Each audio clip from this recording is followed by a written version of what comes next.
Baik, Assalamualaikum warahmatullahi wabarakatuh.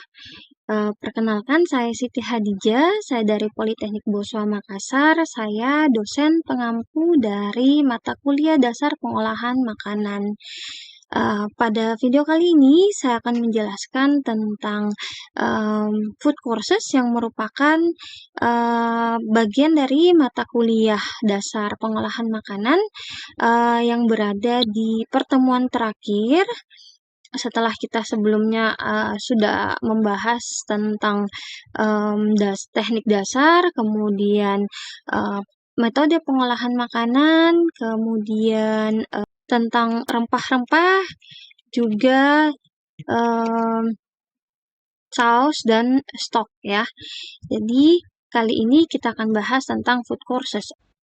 Nah, sebelumnya kita bahas dulu apa sih itu menu. Nah, menu itu adalah susunan hidangan yang terdiri atas satu atau beberapa macam masakan yang dihidangkan dalam satu kesempatan. Misalnya pada saat breakfast, pada saat lunch, dan dinner. Nah, menu ini merupakan satu hal yang tidak dapat lepas dari dunia kuliner sendiri. Nah, ada beberapa jenis menu ya. Pada umumnya ada à la carte dan table d'eau serta special party, menu dalam special party. Nah, à la carte sendiri adalah menu kalau kita di restoran ya, à la carte itu sendiri adalah satu jenis makanan yang terpisah dari yang lainnya. Jadi kalau kita pesan satu macam saja, nah itu adalah à la carte. Nah, sementara itu kalau table d'eau itu adalah set menu. Nah, set menu ini yang akan kita bahas kali ini. Dalam set menu itu pada umumnya ada beberapa jenis courses atau jenis sesi makan ya, sesi makanan. Dalam set menu itu sendiri, sesi makan secara umum kita bagi menjadi 4 macam, yaitu ada appetizer, soup, main course, dan dessert. Nah, kita akan bahas satu persatu dari keempat set menu ini yang secara umum, tapi biasanya sebenarnya ketika kita bahas tentang set menu, tidak heran jika kalian akan menemukan ada 3 set menu saja, misalnya appetizer, main course, dan dessert, atau soup, main course, dan dessert. Jadi appetizer atau soup ini biasanya menggantikan satu sama yang lainnya kalau misalnya set menu itu terdiri dari 3 courses saja.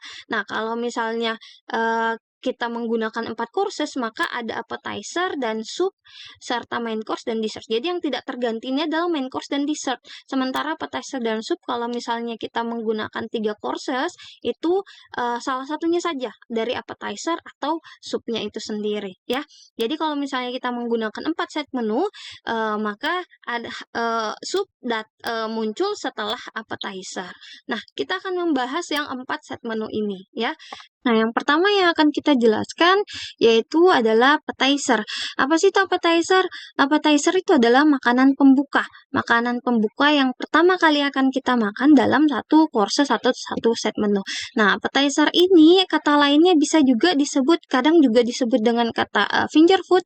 Karena kenapa finger food? Finger food itu maksudnya adalah makanan yang bisa kita makan dengan menggunakan jari kita saja. Nah, kemudian dalam bahasa Prancis dia juga disebut dengan hors d'oeuvre. Hors d'oeuvre itu adalah bahasa Prancis yang berarti makanan di luar dari makanan utama. Nah, kadang juga dia disebut juga dalam sebutan bite size. Bite size itu adalah jenis makanan yang kita bisa makan dalam satu gigitan saja. Nah, tapi pada dasarnya appetizer ini intinya adalah makanan yang dalam porsi yang kecil ya, dalam porsi yang kecil. Nah, jenis makanan yang kita makan ini itu sebaiknya memiliki rasa yang agak asam atau asin. Itu untuk kenapa seperti itu ya, karena kita untuk meningkatkan rasa rasa ingin makan ya, jadi meningkatkan appetizing namanya. Nah, appetizer itu dapat disajikan dalam keadaan panas maupun dingin. Nah, syarat-syaratnya, syarat-syarat dari appetizer itu sendiri yang pertama ya adalah easy digestible. Ya, easy digestible ini maksudnya adalah mudah dicerna ya, jadi mudah dicerna. Jangan memberikan makanan appetizer yang sulit, yang berat, jadi yang ringan. ya. Jadi appetizer itu harus disajikan dalam keadaan dalam jenis makanan yang ringan. Kemudian dia appetizing. Appetizing ini maksudnya adalah meningkatkan nafsu makan ya, karena dia masih di awal, jadi makanannya harus meningkatkan nafsu makan. Makanya jenis makanan yang yang disajikan di appetizer ini itu harus rasanya harus agak asam ya. Jadi karena rasa asam itu meningkatkan nafsu makan ya. Kemudian eye appeal-nya adalah penampilannya menarik ya, karena sekarang ini kan ya bukan cuma sekedar appetizer saja sih, tapi semuanya. Tapi karena appetizer ini bentuknya kecil dan dia harus memang menarik dari awal ya.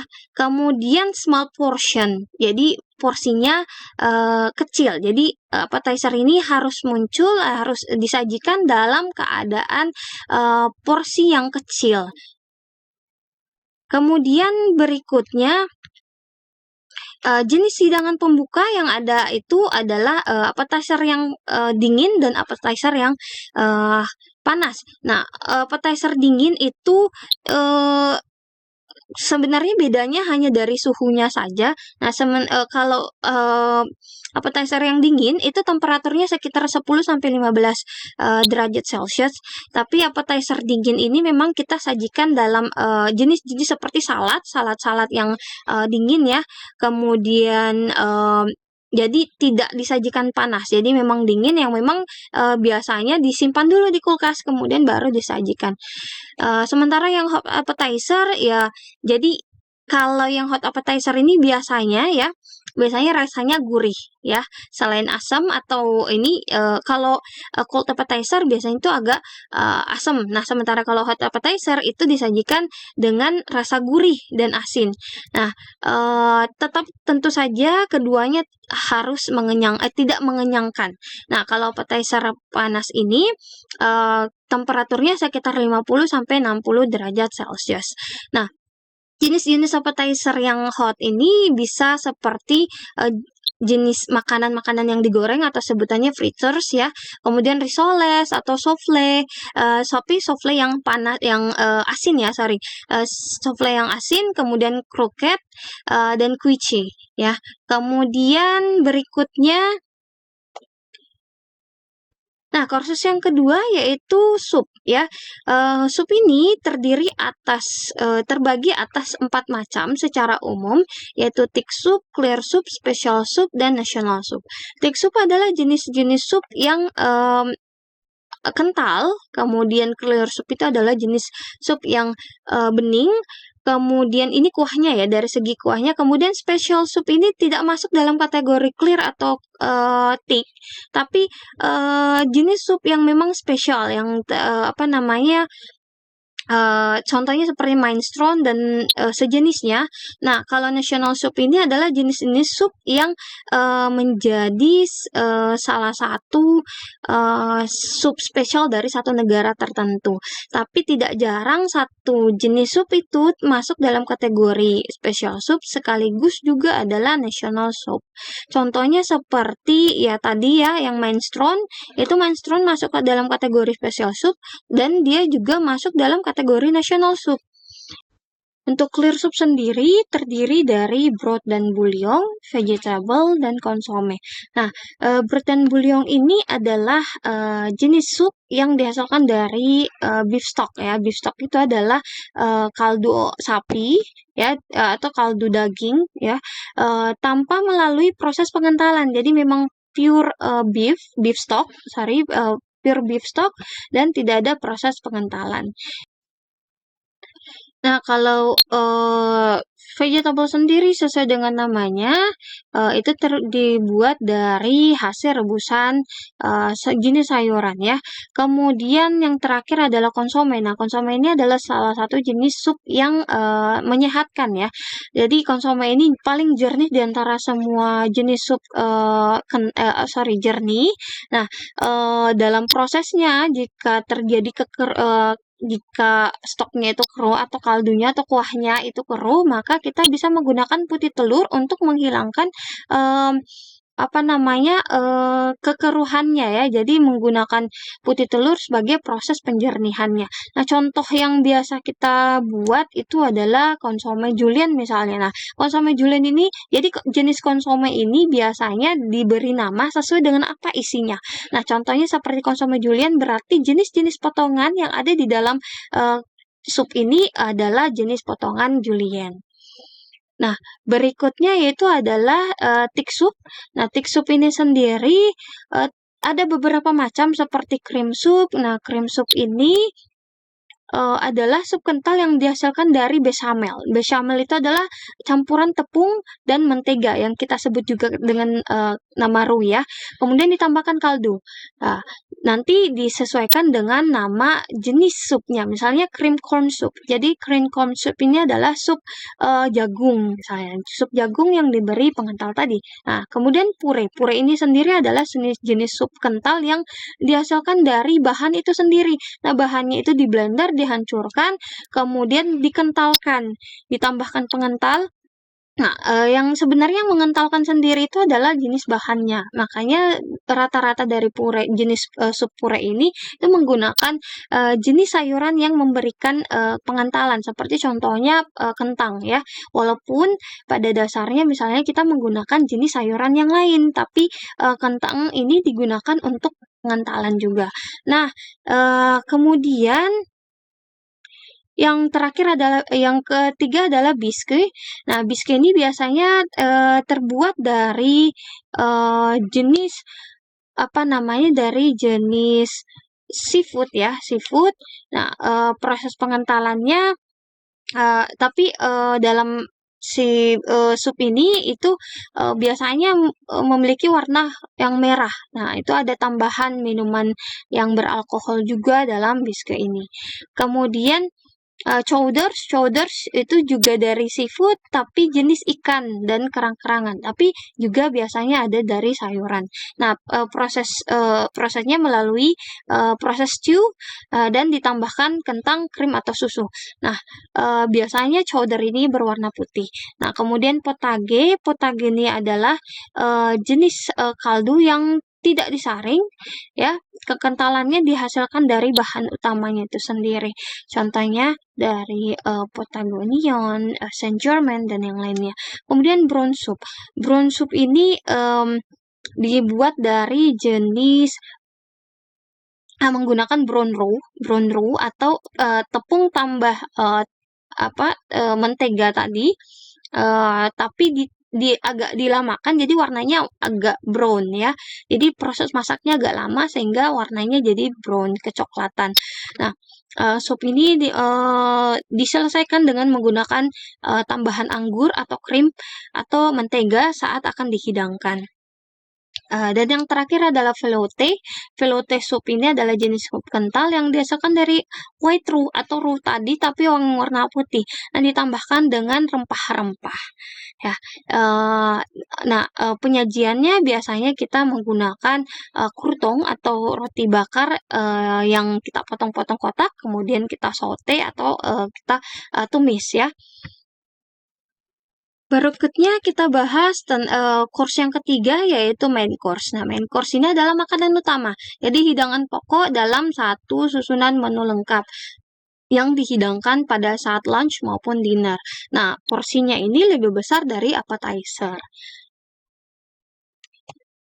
Jenis-jenis main course itu biasanya bisa dikatakan jadi satu makanan itu bisa dikatakan main course dengan syarat sebagai berikut ya. Yang pertama itu bahan makanannya terdiri dari bahan yang mengandung unsur-unsur gizi, yaitu seperti zat tenaga, zat pembangun, dan zat pengatur. Kemudian yang kedua yaitu merupakan rangkaian dari hidangan yang terdiri dari hidangan pokok, intinya ada proteinnya ya, jadi terdiri dari daging, ikan, atau unggas, atau telur. Jadi atau penggantinya yang jelas menghasilkan protein ya, jadi makanan yang berprotein kemudian ditambah dengan bahan pelengkap seperti sereal atau pasta atau biasa kita sebut juga garniture atau karbonya. Kemudian ada penambahan dari vegetable-nya atau sayuran. Nah, porsinya ini disesuaikan dengan kebutuhan tiap orang. Nah, yang penting main course ini harus mengenyangkan dan gizinya seimbang. Nah, main course ini terdiri dari 3 yang tadi sudah dijelaskan sebelumnya. Yang pertama yaitu lauk pauknya, harus ada lauk pauknya yang tadi. Nah, jadi ada proteinnya, kemudian ada sayurannya.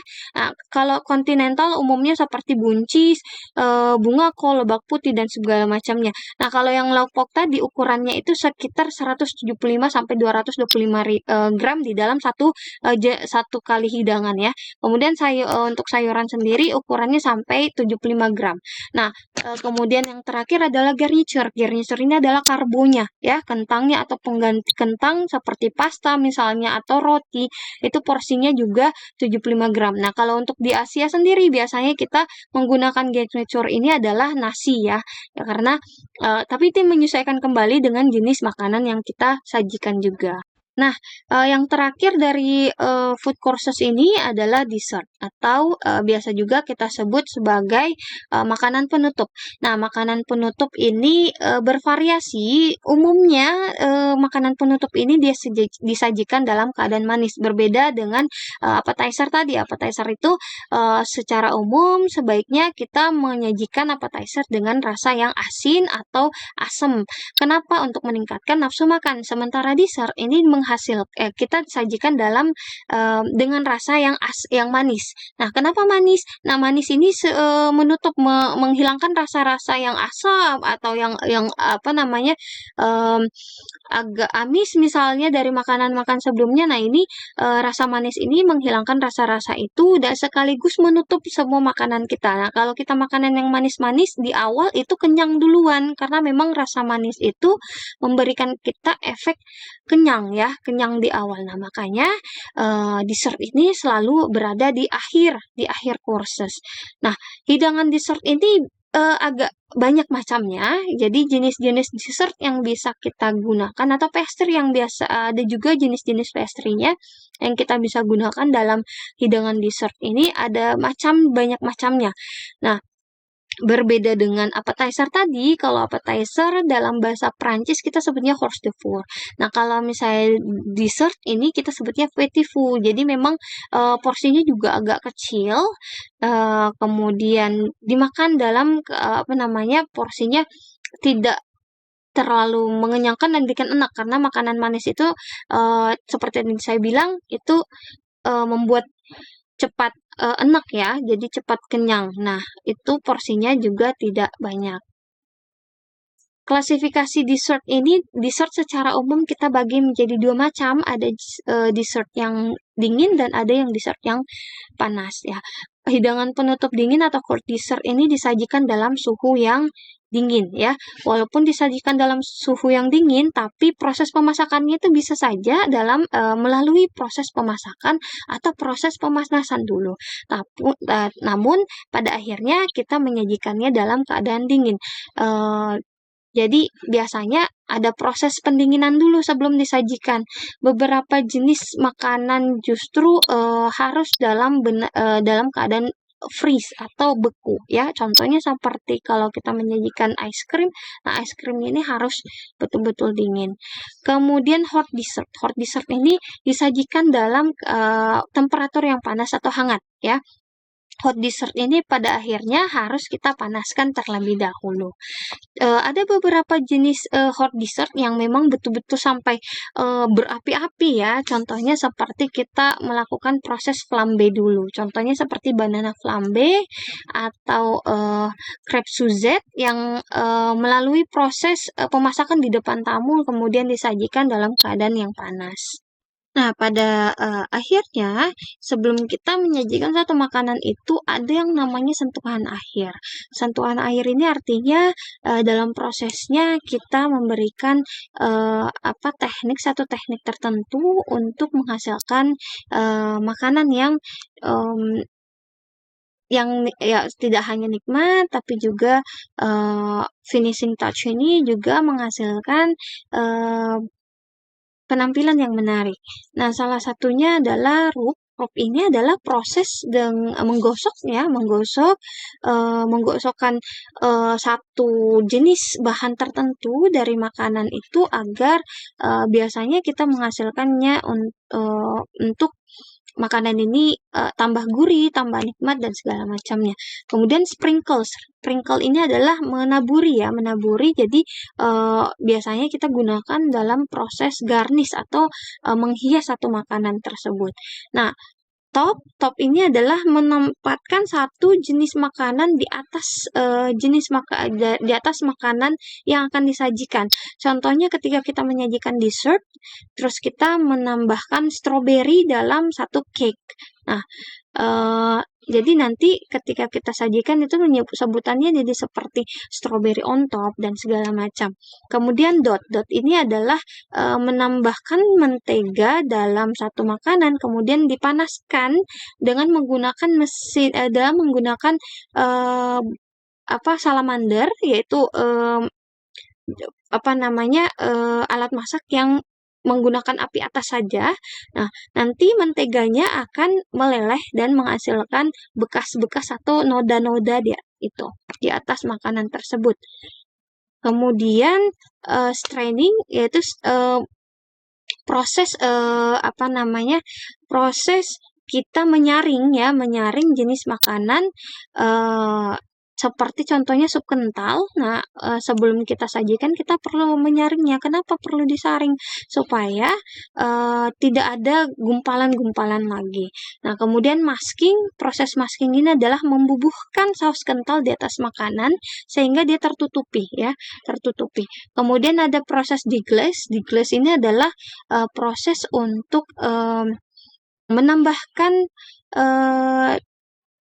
bahan seperti anggur putih atau anggur merah dari sisa-sisa pemasakan seperti steak atau ikan yang kita grill, itu biasanya ada sisa-sisa oil-oilnya. Nah, itu kita jadikan saus biasanya. Nah, proses ini kita sebutnya deglaze. Kemudian chill atau proses mendinginkan dulu si makanan. Nah, kalau misalnya ini nih biasanya kita gunakan untuk jenis makanan yang disajikan dalam keadaan yang dingin. Nah, demikian materi saya tentang food courses dan finishing touch sudah selesai. Semoga apa yang saya jelaskan pada kesempatan kali ini dapat bermanfaat dan dipahami secara mendalam. Demikian, wassalamualaikum warahmatullahi wabarakatuh.